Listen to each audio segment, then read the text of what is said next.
আশহাদু আল্লা ইলাহা ইল্লা আনতা আস্তাগফিরুকা ওয়া আতুবু ইলাইকা। মনে থাকবে? শুধু মাজলিসের জন্য না, এই দোয়াটা যত ভালো কাজ করবেন, যত ভালো কাজ করবেন, সালাত বা কোরআন তেলাওয়াত, ওযু, এই দোয়াটা পড়বেন। তাহলে কি হবে?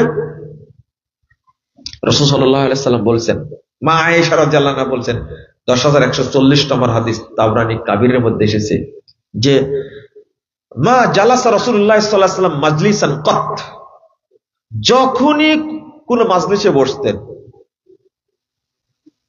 অসাল্লা সালাতান, অথবা সালাত পড়তেন, ওয়াতালা কুরআনান, অথবা কোরআন তেলাওয়াত করতেন, আও তাওয়াদ্দা উযুয়ান, বা ওযু করতেন, ইল্লা খাতামা বিযালিকাল কালিমাত, এই কথাগুলো দ্বারা আল্লাহ রাসূল শেষ করতেন। কে বলছেন? মা আয়েশা রাদিয়াল্লাহু আনহা। আমি জিজ্ঞেস করলাম, লিমাদা খাতামতা বিযালিকাল কালিমাত, আল্লাহ রাসূল বলেন তো আপনি এই কথা দিয়ে ভালো ভালো কাজ শেষ করেন কেন?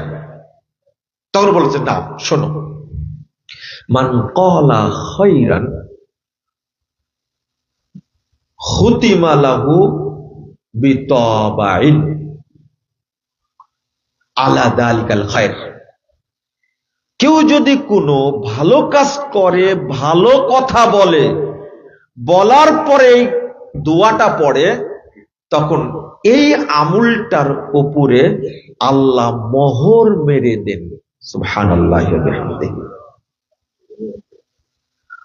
ওয়াইন ক্বালা শাররা, আর যদি খারাপ কোনো কথা বলে, খারাপ কোনো কাজ করে, তো কি করে দেন? ফাকুন্না লাহু কাফফারা, তাহলে এই বাক্যগুলো তার জন্য ক্ষমার কারণ হয়, আল্লাহ বাক্যগুলো বলার সাথে সাথে ক্ষমা করে দেন।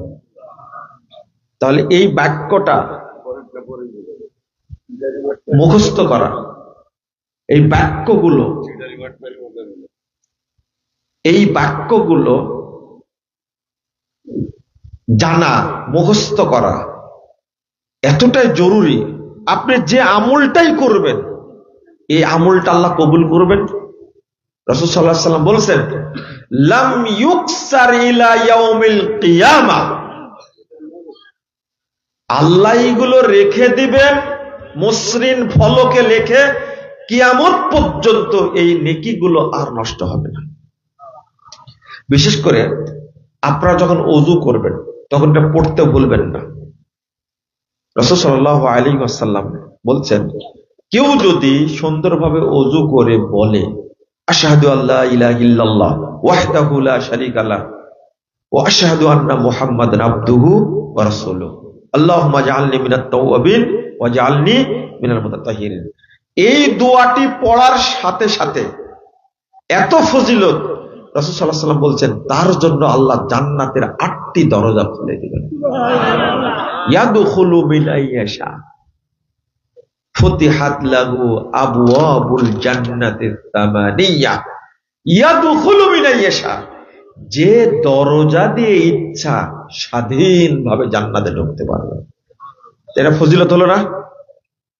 ওযু করলেন, দোয়া পড়লেন, ফজিলত। আল্লাহ রাসূল সাল্লাল্লাহু আলাইহি ওয়াসাল্লাম বলছেন, এরপরে যদি কেউ পড়ে সুবহানাক আল্লাহুম্মা ওয়া বিহামদিকা আশহাদু আল্লা ইলাহা ইল্লা আনতা আস্তাগফিরুকা ওয়া আতুবু ইলাইক, আল্লাহ রাসূল সাল্লাল্লাহু আলাইহি ওয়াসাল্লাম বলছেন, যদি এইটা পড়ে, খুতিমাত লাহু বিতাবাইন, তার উপরে মোহর মেরে দেওয়া হবে।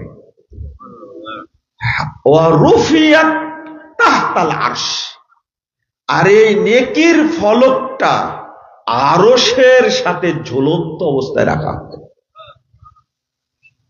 তাহলে ওযুর পরে দোয়াটা পড়ার ফজিলতটা আরো বেশি। 11,999 নম্বর হাদিস তাবরানী